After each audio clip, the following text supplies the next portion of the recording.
Now, I live in Minnesota where flavor is not considered a virtue. Minnesotans don't care for that. They want bland food.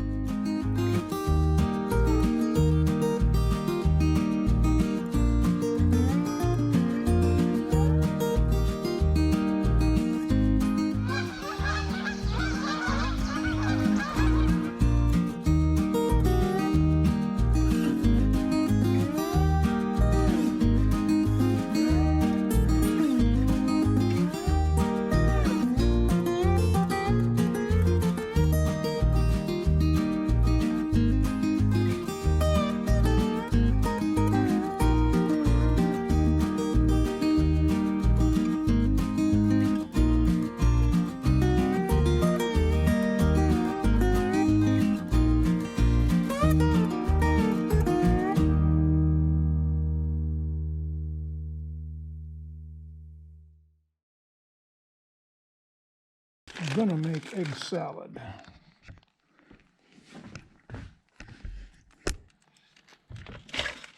The last batch I made was, maybe a month ago, and I nailed it. Absolutely nailed it. I had some, all right, this is a peel apart sort of thing. Well, all I want to do is drain the water. So to hell with their peel and part. I don't know why I didn't think of this years ago. Hard-boiled and peeled eggs is a godsend. I no longer have to struggle with peeling eggs. I know I've read up all about how to do it. Use old eggs, use ice water with a lot of ice cubes in there, have it all ready, dump the boiling water out, run the cold water on it for a minute or two, then put the eggs into the ice water. Nope. A friend of mine, John, ran a small local cafe for several years, and he knew all about how to hard boil and peel eggs, no problem. He would tell me exactly what to do. I would do it. They would not peel. They would leave big chunks of egg white attached to the shell. And when I discovered these, oh my God. So now I can make egg salad very quickly. No fuss, no muss. And I love having a little food processor like this. Oh, what a delight. Oh, I was telling about, went to a evening party. It was a Thanksgiving or Christmas. The lady hosting it had made deviled eggs. Oh, great. I love deviled eggs. Absolutely tasteless. Now, I live in Minnesota where flavor is not considered a virtue in food. I've heard this, at least how it applies to hot, spicy. Minnesotans don't care for that. They want bland food. Well, each his own. Apparently, deviled eggs fall into that same category. No, we can't have any flavor with this. Well, I'm used to having mustardy egg salad, deviled eggs. They got to have some character. And the last batch of this I made was absolutely splendid. And I was in charge of how much mustard to put in, and I don't measure. The recipe I bought, I have measurements, but they don't seem to really need to be followed. And so I nailed it. And I remember that fondly, and that's what's sort of inspiring me to make another batch. The problem with not following measurements is now I can remember fairly well what I did, but you can't rely on that sometimes, especially for cooks my age, when you can't remember anything. So it seems. Should get another light on here.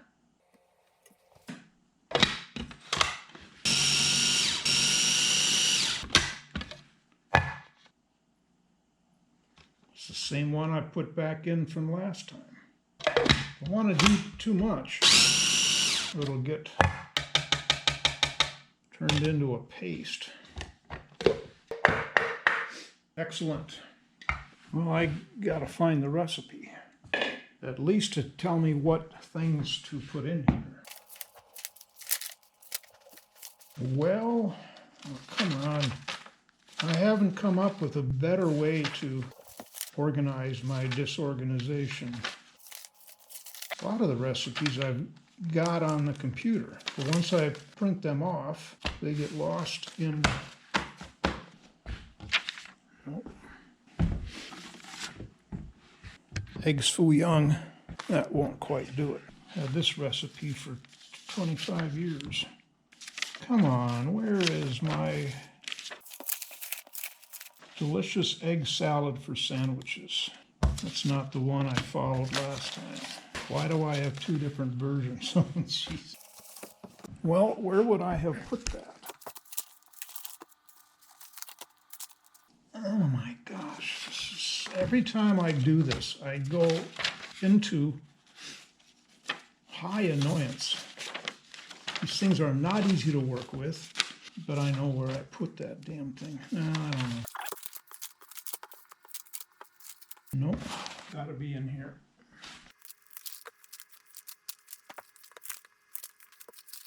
I do this a lot, and I have never found a better way to get organized. And the recipes that I use most often.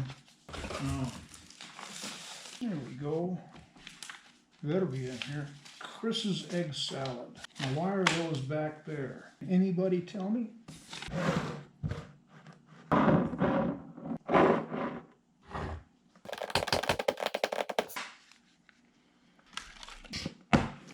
Third cup male, part Miracle Whip.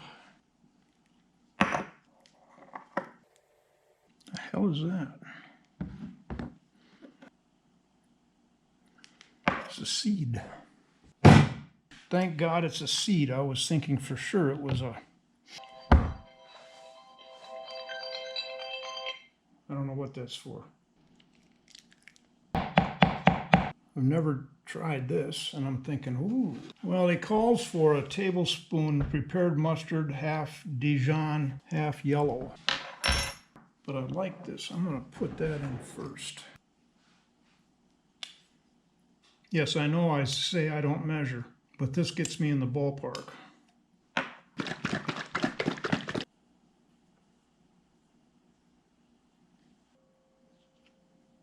Sweet pickle relish.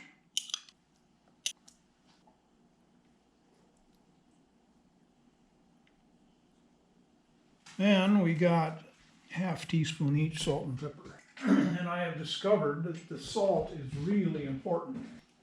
It's not necessarily to make it salty, it's to bring out the flavor, open up the flavors.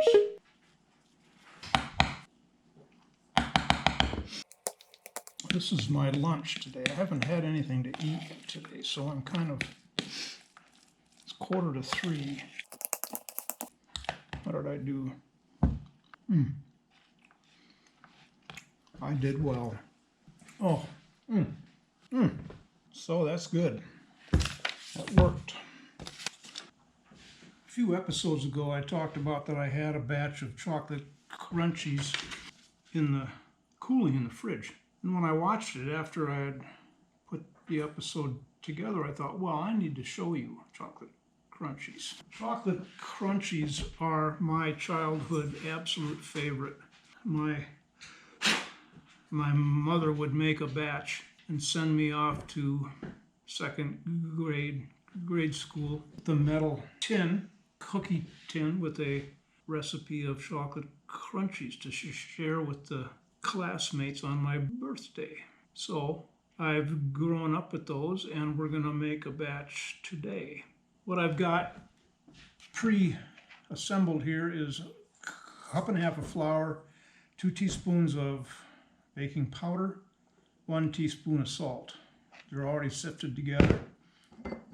2 eggs, 1 cup of quick oats, 3 ounces of unsweetened chocolate, melted, and cooling.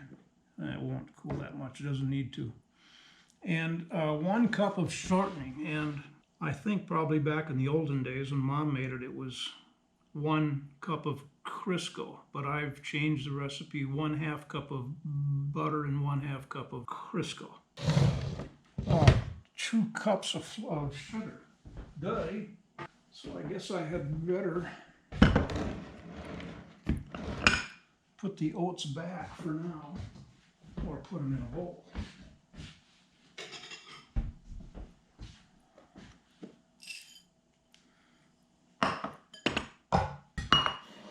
We're going to cream together the sugar and the butter shortening. Thank goodness for electric mixers. I can't imagine making any cookie without electricity.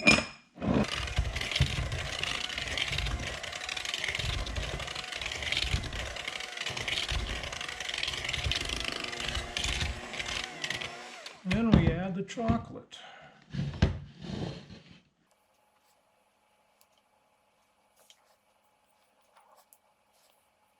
And I'm a real stickler for getting every flavorful molecule of chocolate. I can't imagine having to rinse some of this down the drain.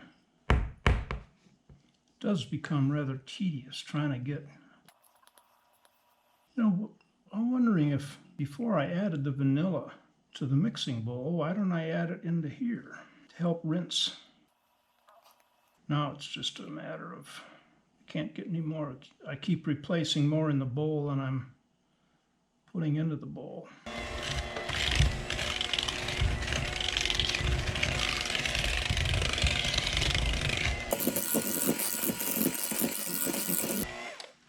All right, add the flour, baking powder, and salt.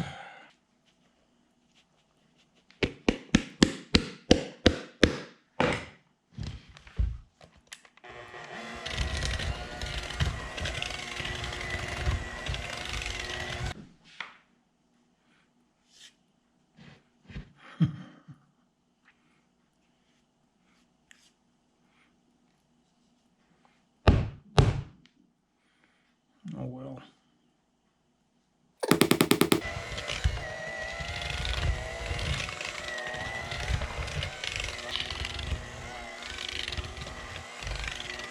I can positively attest to the fact that I do not have COVID. I don't know why.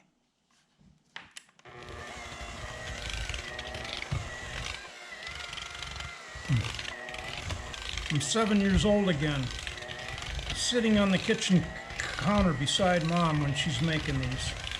Now, I don't remember that the recipe calls for 1 cup oatmeal, and I don't ever remember it being specified quick oats or whole oats. So I do quick oats. I've tried whole oats, and they get a little bit chewy. I mean, you're not cooking the oats as much as just incorporating them into the dough. So I use quick.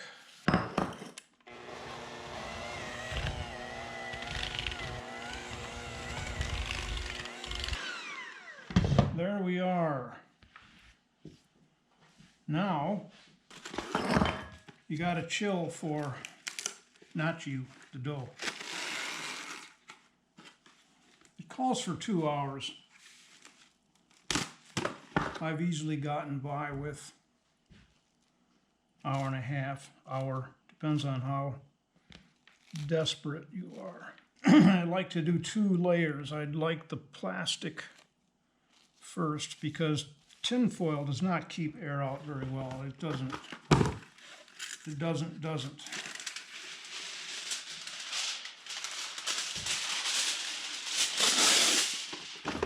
And then a layer of tin foil to help seal.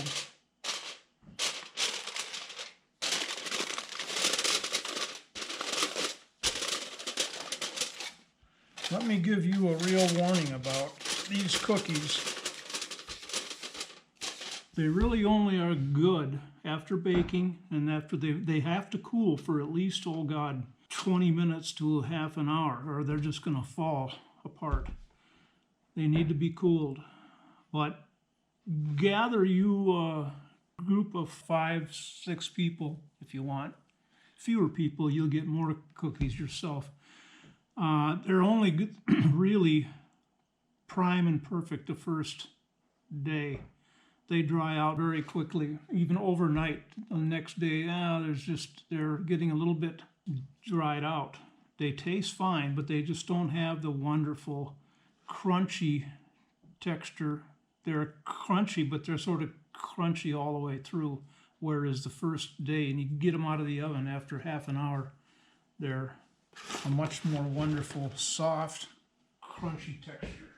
These are going to go downstairs in the Bilko.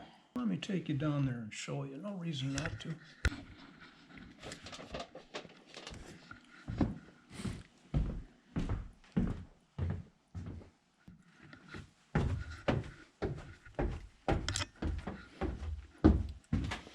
You haven't seen the basement.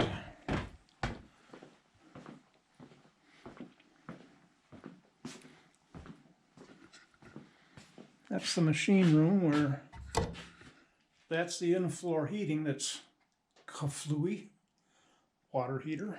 That's in-floor heating holding tank.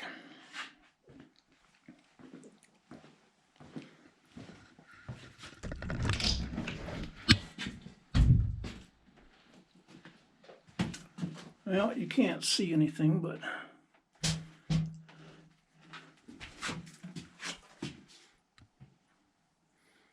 yeah, you can.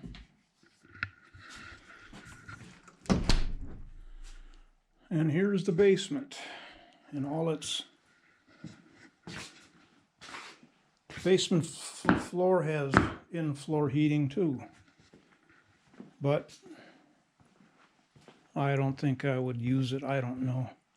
It's not an inexpensive way to heat the house. When I had it running last December,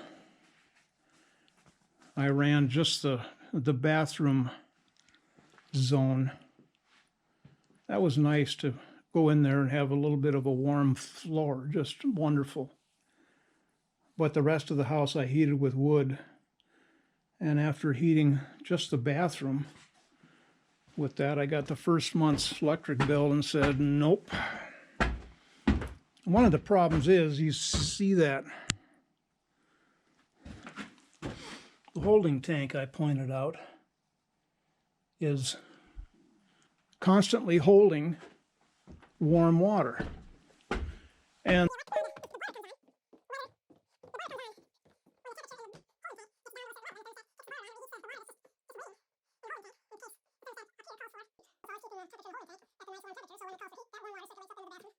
as far as I'm concerned, and I turned it off, and I won't use it again. It's out of order. I turned it off last year when I did, because it began to make, when the boiler would turn on, it was getting louder and louder and louder. And finally I just turned the whole system off and told Chuck about it, and he investigated. Well, the $800 boiler is kaflooey because the plumbers that got the system with the antifreeze in it and mixture of antifreeze and water did not know that they were supposed to use distilled water. Consequently, they used well water, and Chuck doesn't want to pursue them on that. But an $800 boiler that's brand new, he made noises a month ago about, yeah, we're going to come out and run vinegar through there and get that working again. And then instantly we got distracted onto something else, and I didn't have to tell him, don't bother, not on my account, I'm not going to use it. So we got cookies in our future.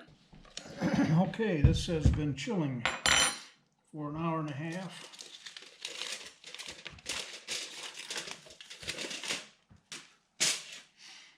And we're going to make up, I just bought a silicone mat, and I'm going to make cookie balls about that size.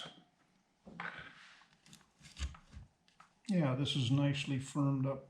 This recipe doesn't make, it makes maybe 24 cookies, depending on the size that you roll them. Yeah. Seems like every time I make them, I come up with a larger and larger cookie. So this time I'm going to try to limit them. I can get 12 on a sheet. Although I shouldn't make 12 tonight because I can't eat 12. Can you tell me whether you know the best plane trees and oak trees? Know who's dead and who's living in those parts of the land? An ignorant way? Don't know.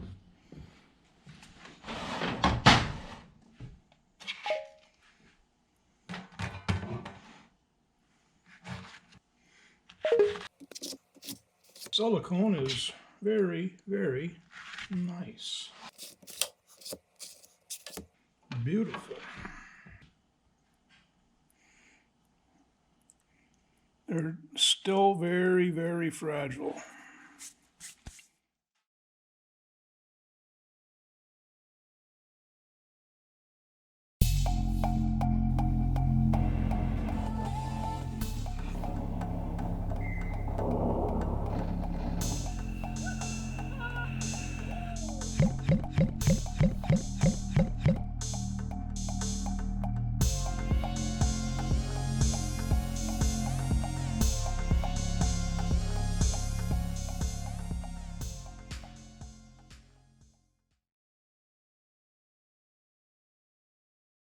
This is a bird feeder, and everything to my left is my attempt at making it squirrel proof. If they want the bird seed, they will first need to pass through what is basically an 8-part Ninja Warrior obstacle course for squirrels. This course is extremely challenging. It is not for the timid of heart. But out of the gate, I will admit that in hindsight, that I completely underestimated my adversary. Now, if you're wondering why I would go through all this trouble, we need to go back 8 weeks ago when I found myself stuck at home and very bored. So I installed a bird feeder and decided to become a bird watcher. And it was just so lovely.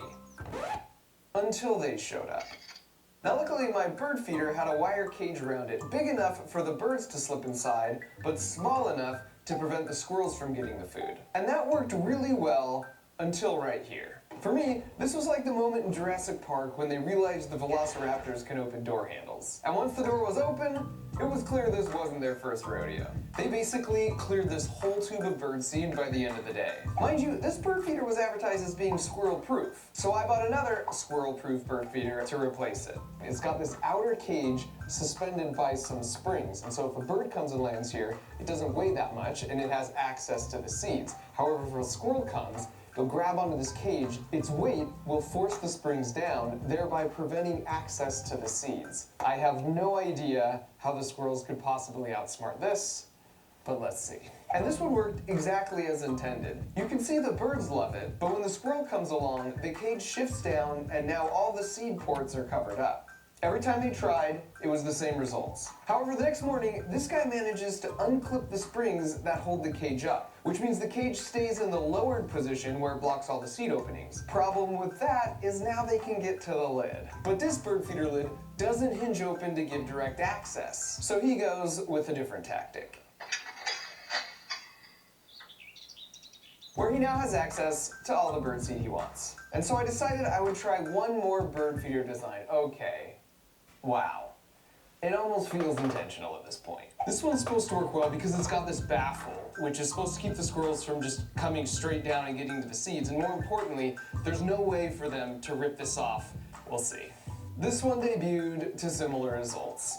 As he hangs by a few toes, this is when I really started to gain an appreciation for what they were capable of. It definitely seemed like this bird feeder was their favorite. Okay.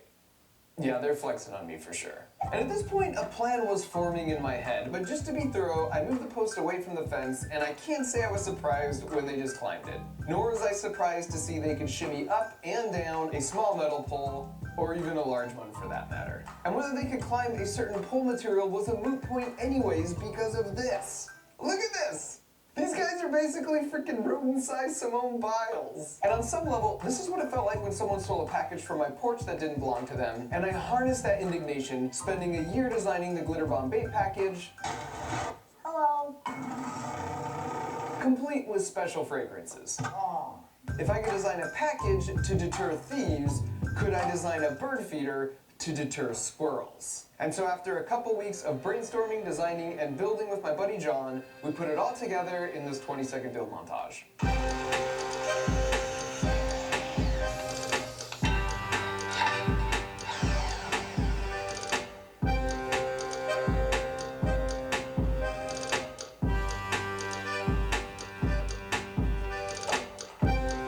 Here are the basic elements. For starters, here's where I've placed their favorite bird feeder, at the end of the course. And to sweeten the deal, right below that, there's a trap door. And if they step here, it releases a butt ton of walnuts and unfurls some celebratory banners. Why walnuts? I'm glad you asked. I'm using walnuts because over the course of a week, I put out a buffet of 7 different nuts and seeds. And all 4 times I repeated the experiment, walnuts were always the one they ate first. What's great about placing this here is it levels the playing field, as the birds can fly up and get as much food as they want anytime they need it. The squirrels, however, will have to work for it, because the only way to make it to this platform is if they work their way through my 8-part Ninja Warrior obstacle course, which all starts right here. This is the only platform on the course that has a pole that isn't covered in slippery stuff, which means this is where they have to climb up to enter the course. If they try and get up any other way, they can't keep a good grip and they just slide back down. So the first challenge is the bridge of instability. Now this may look easy, but the trick is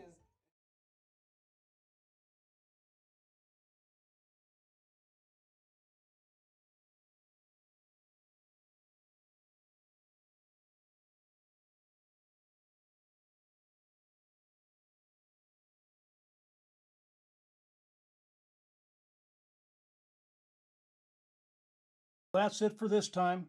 Thanks for watching. Be sure to hit the like button. See you next time.